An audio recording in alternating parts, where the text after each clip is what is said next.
Today, and with us now, Grover Norquist, the president of Americans for Tax Reform. Grover, it's great to see you. You heard John Cornyn, and we don't have to go back all over the Senate bill, but the concern here, of course, is that when Chuck Schumer, Dick Durbin, and Bob Menendez and Barack Obama are all gleeful about what happened in the Senate, how can someone like a Grover Norquist, who is for small government, shrinking entitlements, reforming entitlements, be happy about a process that will end up in a conference, perhaps, in the House of Representatives, where Senate always trumps House? How are you in favor of that? Well, I'd argue exactly that that's not what's going to happen this time. And the House Republicans have made it very clear from the beginning, Boehner down, that they're not even going to look at the Senate bill. They're doing their own bill. And they're going to be focusing on border security and future flows. And I would bet Boehner gets what he wants coming out of any conference. So Chuck Schumer wouldn't agree to any of this stuff in the Senate. They went through all of these issues that supposedly Republicans were for, but one after the other, these common sense provisions, some of the biometric stuff was rejected, a few other things were accepted. So if Chuck Schumer is saying now, well, if it's incremental, as long as we get to the end goal, and that's what Cornyn was referring to.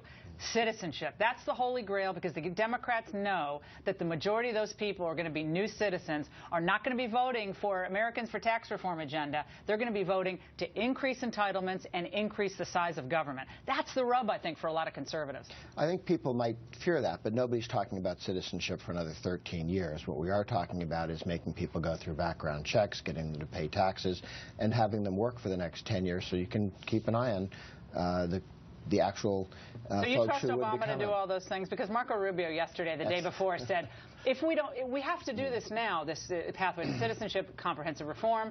Grover, he said, because look at what the president did last year. He did the end run around us by doing his own DREAM Act.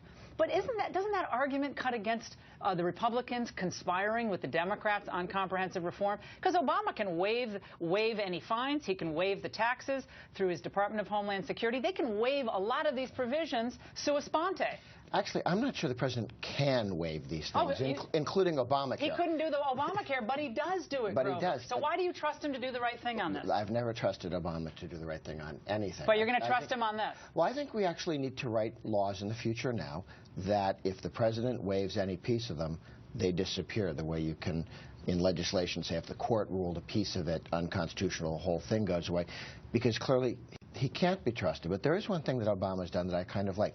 The idea that a president, like a Republican president in the future, could delay, I don't know, the federal income tax, the death tax, the capital gains tax for a year or two just because, strikes me as sort of something we might want to look forward to. But it might be extra constitutional. I think it is, and so it would be a nice idea to have the courts, the House and the Senate, and maybe even presidents agree that when something's the law, it's the law. The president can't say it aside. Look, you and I agree on so many issues, and this is one we really disagree on. Actually, I won't, because I'm smarter than you on this issue. God bless you. I love you, though.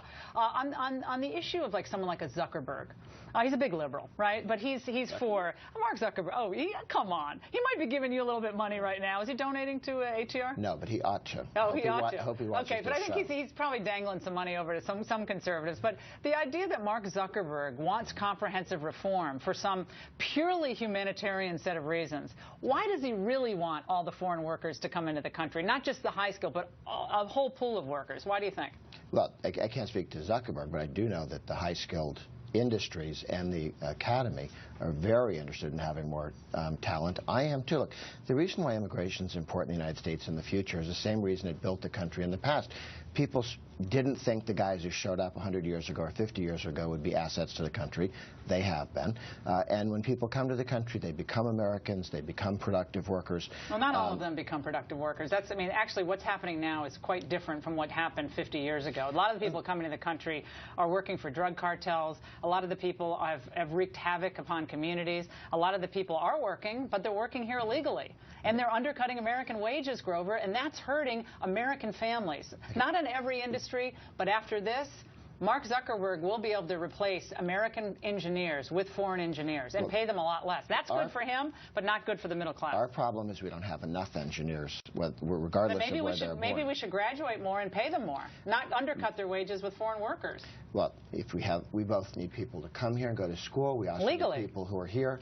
But you can't have laws against people coming here as engineers and then say they should come legally. I mean, we can have legal immigration and make it make sense, but part of immigration reform is to allow significant numbers of highly skilled people to come to the country. So we don't have highly skilled workers here. Not enough for our With 7.4% unemployment, we don't have enough people to work. Have you seen what the teachers' unions have done to our schools? That's another fight we have to have as well. Well, you and I are on the same page on that, but we'll see how it goes. It's always great to see you. Whether we agree or not, it's great to see you. And up next, the star of the